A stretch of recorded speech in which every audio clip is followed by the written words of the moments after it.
Juninho est encore choqué, bouleversé par le drame de mardi à Rio où 3 Français ont été sauvagement assassinés. Tous 3 appartenaient à l'organisation humanitaire franco-brésilienne Terra Ativa, dont Juninho est l'un des parrains.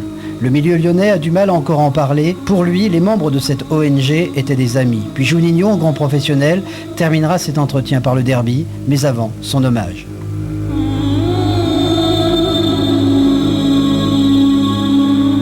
En fait, à 3 ans derrière, j'ai été invité pour être parent d'une association qui s'appelle Terra Ativa, que je ne connaissais pas du tout.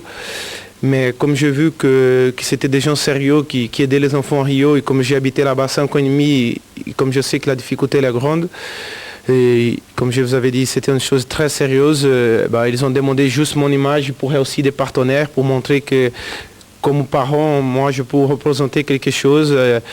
Et je connaissais la dame qui est décédée, Delphine. On a fait une soirée ici à la mairie. On a fait plusieurs choses. J'ai récupéré plusieurs maillots de joueurs d'équipe nationale du Brésil pour trouver de l'argent pour cette association. Et moi, je suis très touché pour cette chose qui est arrivée. Quand on voit qu'un être humain perd la vie pour bêtises, pour l'argent, n'importe pour quelque chose, on pense qu'il n'y a pas de solution. En fait, à ce moment-là, moi, j'ai toujours plus la révolte à ce moment qu'une autre chose, même si j'étais pas très très proche, mais n'importe, sont des êtres humains qui faisaient des choses pour aider les enfants.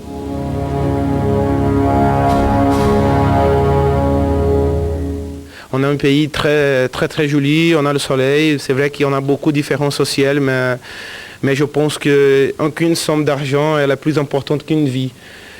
Et là, je ne sais pas où on va arriver parce qu'on n'arrive pas à sortir, on a toujours peur. Et le Brésil est devenu un pays très dangereux et en même temps, il y a beaucoup de monde qui part d'Europe et arrive là-bas, ils tombent amoureux. Donc il faut faire quelque chose. La vérité, à mon avis, je ne suis pas très, très politique, je ne connais pas très bien, mais je pense que nous ne sommes pas un pays éduqué, poli. Donc je pense que la base de tout, c'est l'éducation. C'est ça que j'ai reçu. Peut-être c'est pour ça que je pense comme ça aujourd'hui. Et l'éducation est tout, et l'éducation n'est pas la priorité de mon pays.